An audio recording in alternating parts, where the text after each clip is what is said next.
The iPhone 12 mini was the first mini iPhone Apple ever released, which makes it a very memorable device. And in this video, we're talking all about the 12 mini in 2025. We're going to discuss its specs, its design, its cameras, its longevity, and how it compares to newer iPhones. So when you pick up the 12 mini, the first things you're probably going to notice are its very small footprint and its very lightweight. It has a 5.4-inch display, Face ID authentication, the modern style flat-edged aluminum sides, and a dual camera system on the back. The 12 mini is quite literally a mini iPhone 12. Every spec and capability that the larger iPhone 12 has, the 12 mini also has, except for the smaller display size of 5.4 inches as opposed to the larger 6.1 inches on the larger 12.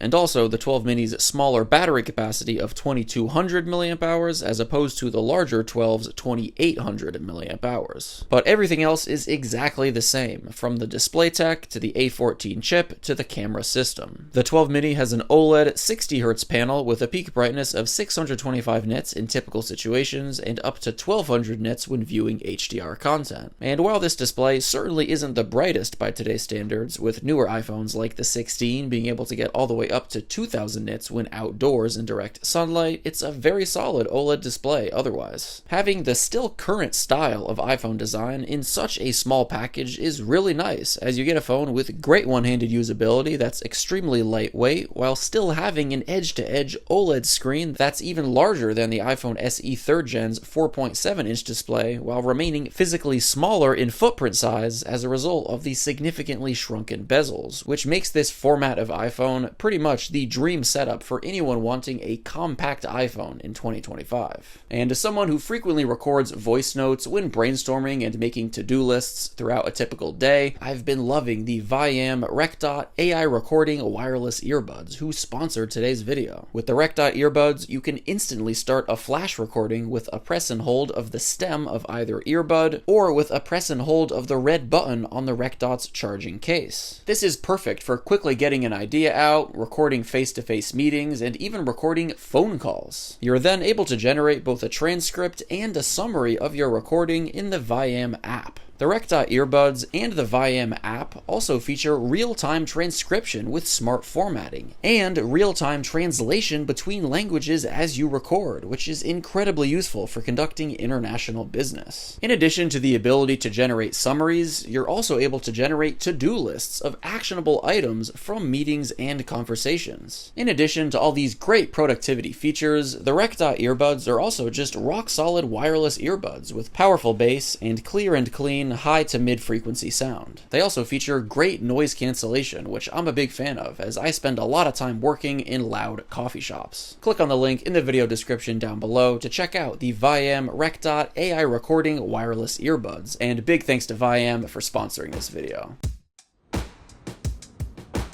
So the 12 mini's dual camera system features a 12 megapixel main lens and a 12 megapixel ultra-wide lens, and we also have a 12 megapixel front-facing lens as well. Unless you're very tuned in to all the little incremental changes Apple has added throughout the last 5 generations of the iPhone, at first glance, no differences are going to jump out at you when comparing the 12 mini's photos to photos taken on newer iPhones. One of the biggest iPhone camera changes throughout the last 5 years was introduced with the iPhone 15 series and newer, which was the upgrade of the main camera lens to 48 megapixels from the previous 12 megapixels that it is on the iPhone 14 and earlier, of course including the 12 mini here. This difference is going to be most noticeable when you zoom in close on a photo after taking it. There's noticeably more detail captured on the latest couple iPhone 15 and iPhone 16 models. The higher 48 megapixel main lens also gives the iPhone 15 and iPhone 16 an optical quality 2x zoom level. You can of course still get a digital 2x zoom on all the older iPhones like the 12 mini here, but it won't have that optical quality. The maximum digital zoom when taking photos on the iPhone 12 mini is 5x, where on the iPhone 15 and iPhone 16 it's 10x, also thanks to their higher 48 megapixel main lenses. 0.5x shots taken with the ultra-wide lens are rock solid on the 12 mini. In most situations, you won't notice a difference here compared to newer iPhones. You also, unfortunately, are not able to take macro shots with the 12 mini in addition to to every iPhone prior to the latest iPhone 16, actually. The front-facing 12-megapixel lens is solid for basic usage. It's nothing too special, but has plenty of quality for your occasional front-facing photos and all of your video calls. The iPhone 12 mini could shoot up to 4K 60 frames per second video. Video recording on every iPhone from the last 7 or so years are all still quite passable for casual content creation, so you'll likely be very satisfied with the 12 mini's video recording. And while the 12 mini, of course, lacks a few of Apple's newer photo processing methods and features, the standard photos and videos that it outputs, which is the most important thing, look exactly as you'd expect on any modern iPhone.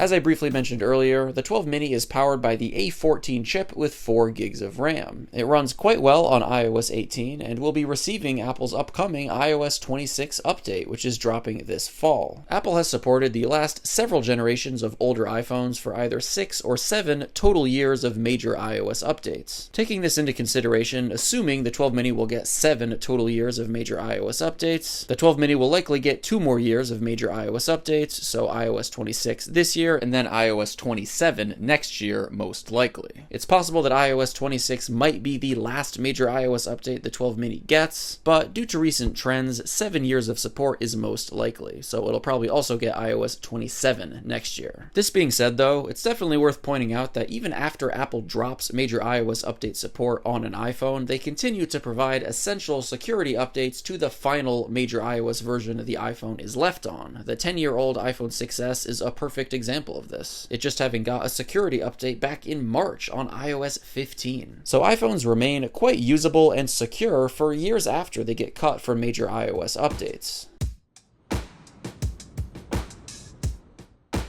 The 12 mini has a 2200 mAh battery capacity, which generally provides not so good battery performance. For most users, battery performance will be the weakest attribute of the 12 mini. With Apple's following generation version being the 13 mini, they did make the battery performance considerably better thanks to a bigger 2400 mAh battery. But again, with the 12 mini here, battery performance was never so great, even when the phone came out back in 2020. So as you can imagine, 5 years later, with most 12 minis having underwent years of battery degradation, battery performance will be even worse on most 12 minis today. So if you're going to buy a 12 mini used, or any iPhone used for that matter, try to get one that has a minimum battery health capacity of somewhere around 85% or higher, as an iPhone with a battery health lower than that will have significantly worse battery performance in comparison to when it was new. So guys, besides the far from ideal battery performance, the 12 mini has aged quite gracefully and remains a very solid choice for those who want a compact iPhone experience in 2025. And as a result of Apple completely discontinuing mini iPhones altogether, remains one of the few mini iPhone choices in 2025. With the 12 mini, you still get the current style iPhone design with an edge-to-edge OLED display, a dual camera system with an ultra-wide lens, flat sides, a still very usable and fast A14 chipset that's going to get at least 1 more year of major iOS update support, probably 2, all in a super compact and lightweight form factor. You can generally get a good used 12 mini for around $175, which is a pretty great value for all that you get, especially compared to getting an SE 3rd gen, which costs not much less than the 12 mini in the used market and provides a far worse experience with its smaller 4.7-inch LCD display, its single 12 megapixel camera setup, and its larger device footprint despite having a smaller display size and inferior display technology. Now, if you want the very best compact iPhone experience that you can get in 2025, the 13 mini is without a doubt the best that you could get, with its bigger 2400 mAh battery and its newer A15 chip. But it costs more in the used market at around $240. So if you want the best and newest compact iPhone that you can get, I'd recommend going for the 13 mini at around $240. But if you're looking to spend less than $200,